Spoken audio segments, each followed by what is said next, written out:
Tansi, Michael Hart na tistiga, so no chikwi CP Nuigan, Aniti, Manituota. Tapoy na nas kumun, Oma. I'm very grateful for this time and chance to be able to connect with all of you. I'm Michael Hart. I'm the Vice Provost for Indigenous Engagement and Professor in the Faculty of Social Work. I'm from Fisher River Cree Nation over in Manitoba, a couple hours north of Winnipeg. I'm pleased to be able to have the chance to speak with you regarding work with Indigenous peoples with a focus on some of the foundational concepts that we need to have in place when working with Indigenous peoples and communities, particularly in relation to research. So I'm going to be speaking about some of the points that Indigenous peoples often bring forward as relevant and important to them. And I'll move through a chronological order about some things to consider and look at some current approaches that Indigenous peoples have emphasized in working with Indigenous peoples and communities. So to begin then, I want to acknowledge that I'm in Treaty 7 territory currently, and this is the traditional territories of the Blackfoot Confederacy, comprising of Siksika, Kainai, and Piikani First Nations. Treaty 7 signatories also include the Tsuut'ina First Nation, as well as the Stoney Nakoda, comprising of Chiniki, Bearspaw, and Wesley First Nations. And I'm in the Métis homeland of the Métis Nation Alberta Region 3. This homeland is where they are now residing, and I'm very grateful for to my connections with the Métis Nation as well as the nations of this region. There's also many other peoples from other nations residing here, and I'm grateful to have the opportunity to be here in a similar vein as them as guests in this region. So to begin with, I want to speak briefly about who I'm going to be talking about. And there's a number of terms that are out there, and you've already heard some of them. Indigenous, Aboriginal, First Nations, Métis, Inuit.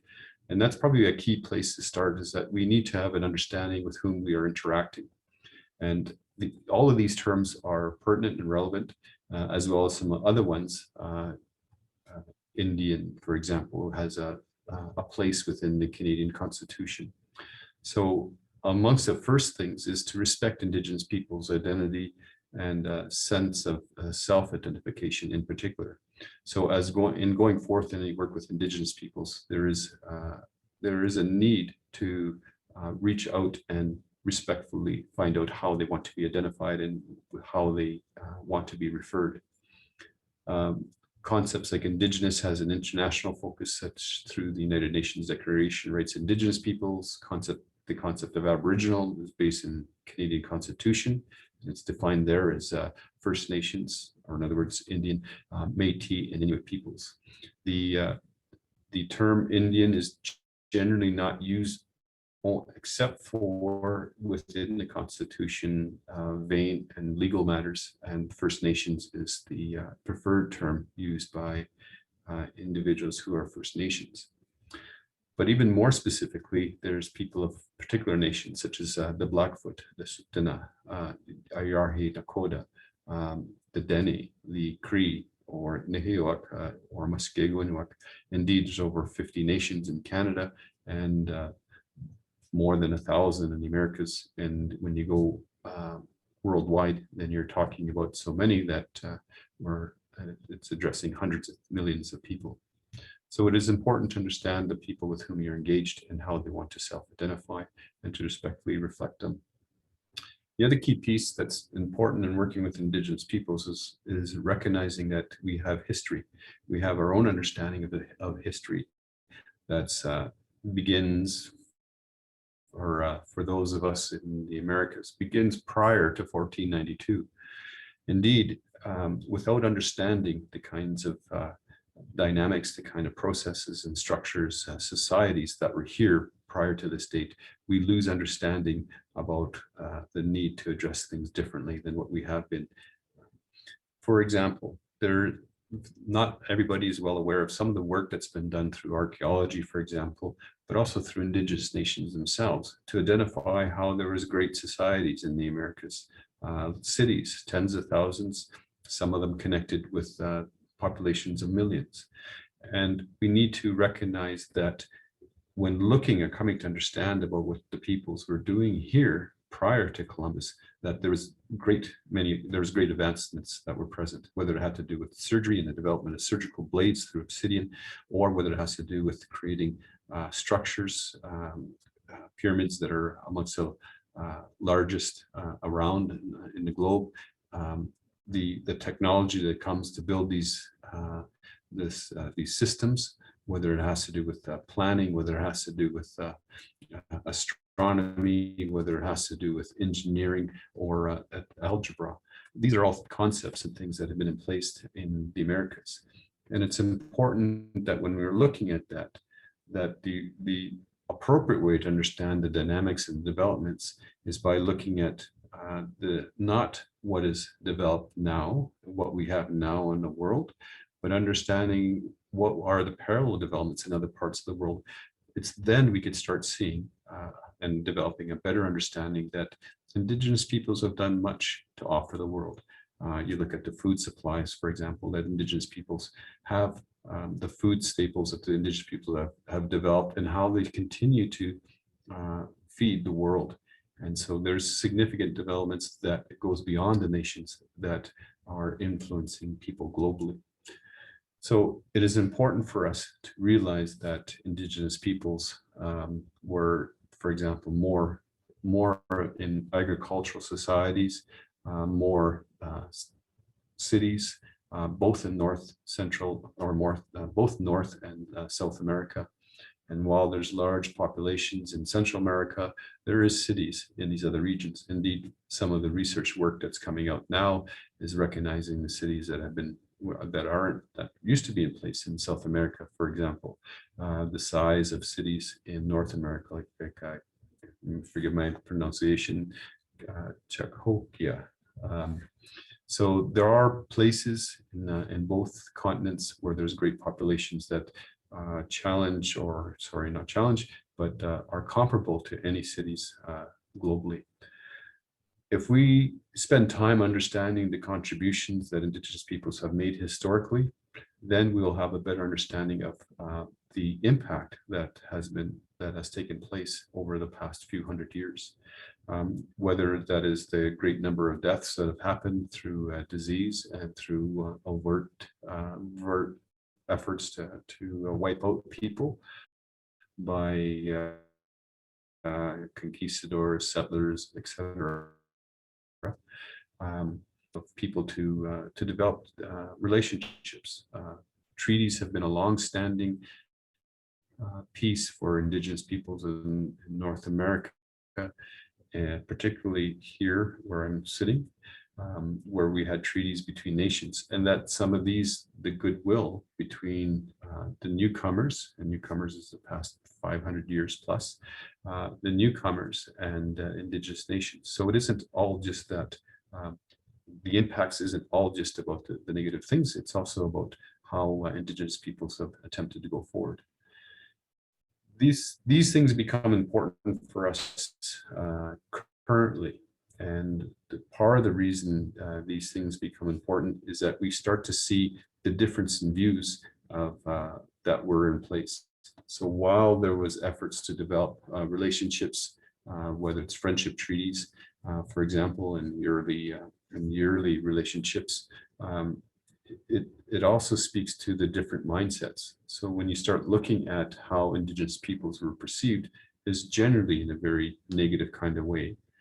And it's reflective in, for example, some of the early acts that were developed by British North America or by Canada, the acts that focus around civilizing, or the acts that focus around protecting Indigenous peoples. We start seeing the different views about how the relationship is perceived. As a result of these different views between Indigenous peoples and settler peoples in the past few hundred years, then there gets to be disconnection is the way I would emphasize it, the disconnection where people are going forward with different understandings and different expectations. When there's differences in understandings and differences differences in expectations. One of the impacts then is those who are best able to support and implement their perspectives is the ones that come to dominate what happens. Indeed, one of the with the disease impact upon Indigenous peoples, with a different orientation in terms of wanting to work in peace and friendship kind of manner with the settlers, Indigenous peoples are in a disadvantaged position. While historically our people have been important in terms of trade and military contributions, in terms of the European nations being at war in the Americas, when those things stopped, then the relationship with Indigenous peoples changed to these, to emphasize the things such as we have to protect those who are seen in a less than human way, or we have to assimilate or civilize them. These differences have carried through in the past number of decades, whether it's in the laws of, for example, in the laws of Canada, where people are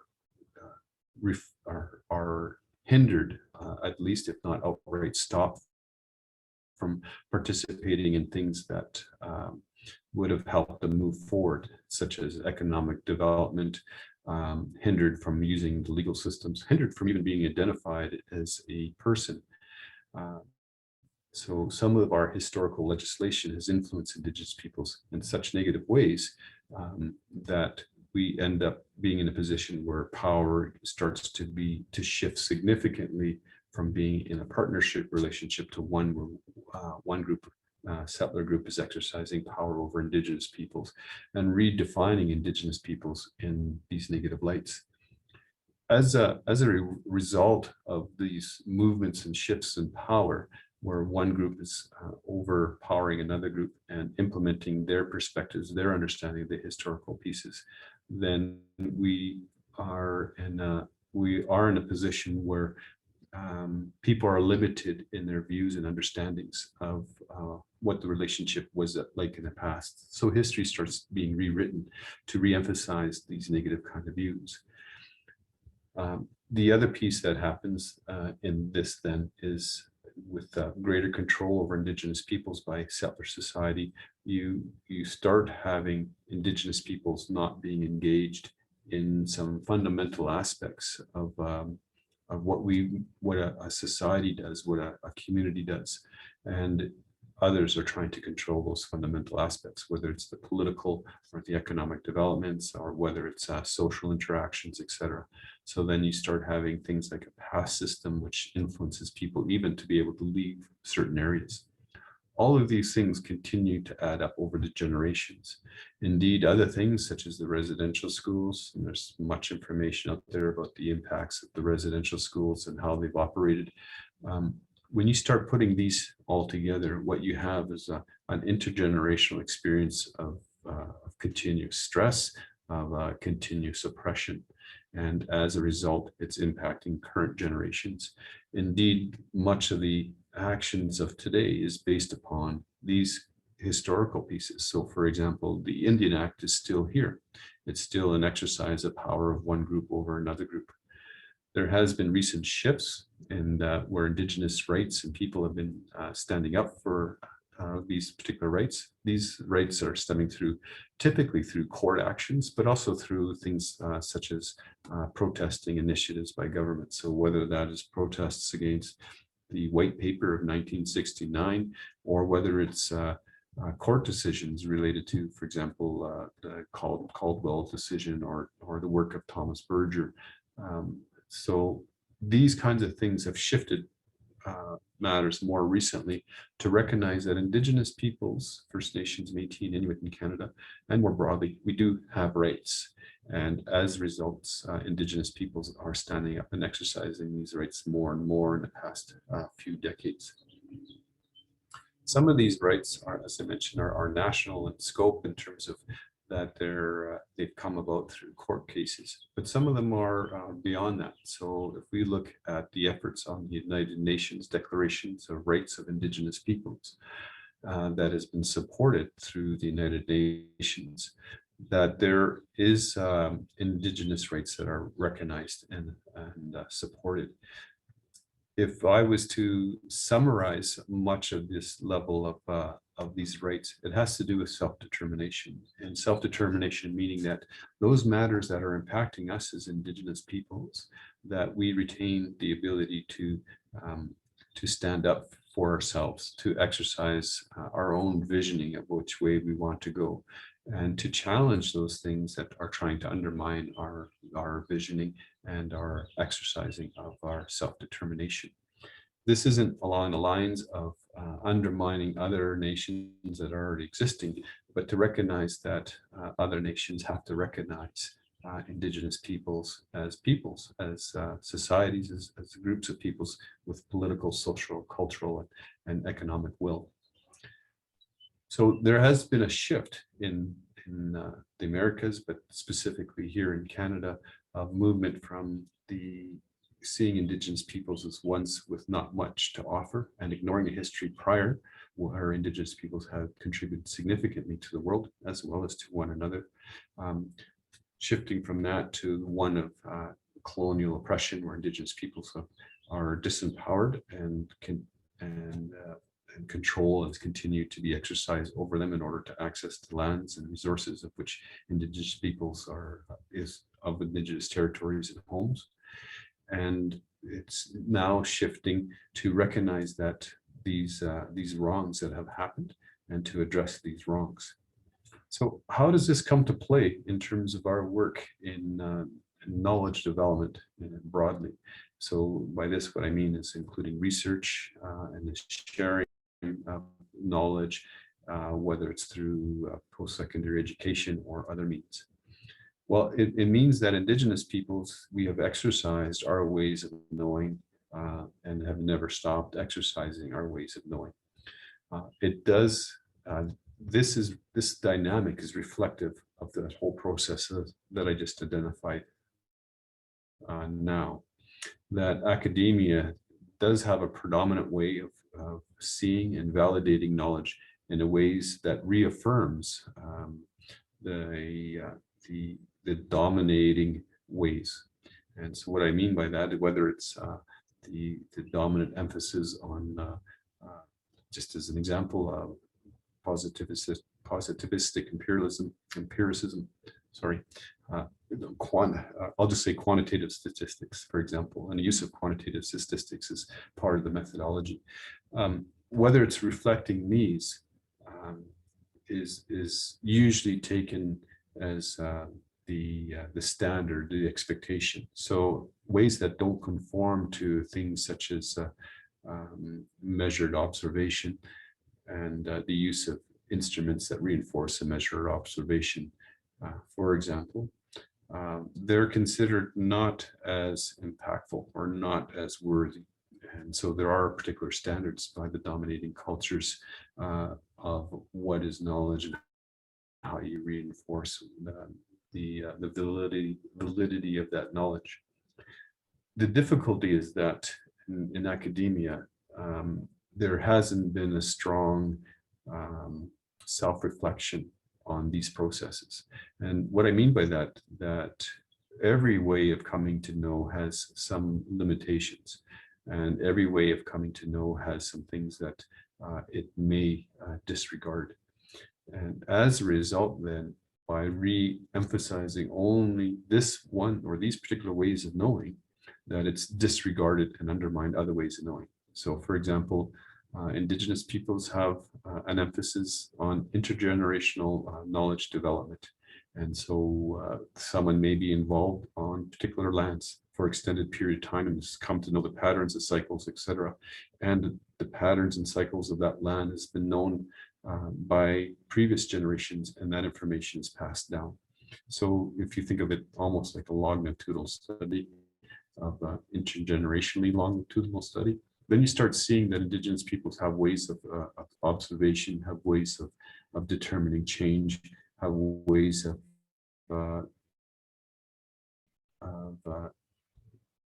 somewhat predicting future pieces based upon the continued cycles that have happened.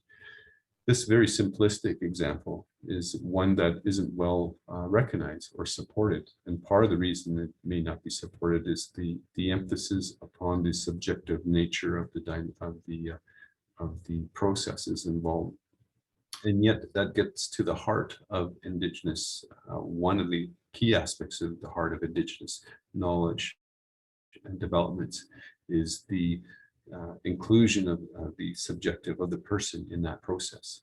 So there's an emphasis in Indigenous ways of knowing to include a person and for that person to be overt and upfront about how they develop their knowledge over time, the kinds of perspectives that they come from, that perhaps as deep as they're looking at values and belief systems, so that others who are coming to know the knowledge that this other person or other persons carry could make a determination about its fit for them. These dynamics, and again, I'm only in the dominating societies, in the Americas particularly. As a result, then, if one is receiving support and one is seen as valid, what we continue to do within academia is undermine Indigenous ways. So how do we change some of this? Well, this means the key piece about what colonial oppression does is sever relationships. The intent to sever relationship between Indigenous peoples and the land, sever Indigenous families, and to break down Indigenous communities, to sever Indigenous peoples' connection to their own knowledge systems and methods of developing knowledge. All of these things are about severing relationships. So part of the change is about reinstalling or reinforcing, supporting relationships and relationship development. In order to reinforce some of these things or regenerate some of the relationships or strengthen some of the relationships, those individuals in positions of power, in other words, those people are able to make decisions and have the ability to enact them. There's work there to be done. And usually that work is an emphasis, a look at oneself in relation to these larger dynamics. Concepts such as cultural safety, cultural humility, decolonization are all important and have to happen. But even before that, we have to have that understanding about the colonial dynamics that have happened and how we're replicating those dynamics in our current circumstances. And so that means we have to look at how we as individuals are participating in those colonial dynamics. So the work about establishing relationships means that we have to look at ourselves first, and so that we could look to reestablishing relationships with Indigenous peoples and communities in a new way, and that we're working differently than one that's imposing ideas, thoughts, and practices, differently than one that looks to marginalize Indigenous ways, to ones that sees Indigenous ways as just another way, another difference that we may not fully understand, and when we're not part of those ways, to recognizing Indigenous peoples have had things and continue to have things to contribute either to their own societies, if not to the world. And so if we start approaching peoples in a different way based upon these kinds of basic premises and understandings, our relationships are going to be different working with Indigenous peoples. And myself as an Indigenous man, my relationship would be different working with the newcomers of the past few hundred years. So we have to move away from that original colonial mindset to one where we're challenging our own colonial views and being open to seeing how we may be replicating some of those colonial views once we're in that relationship with Indigenous peoples, and being open to hearing a different way of working together, hence ideas around cultural humility.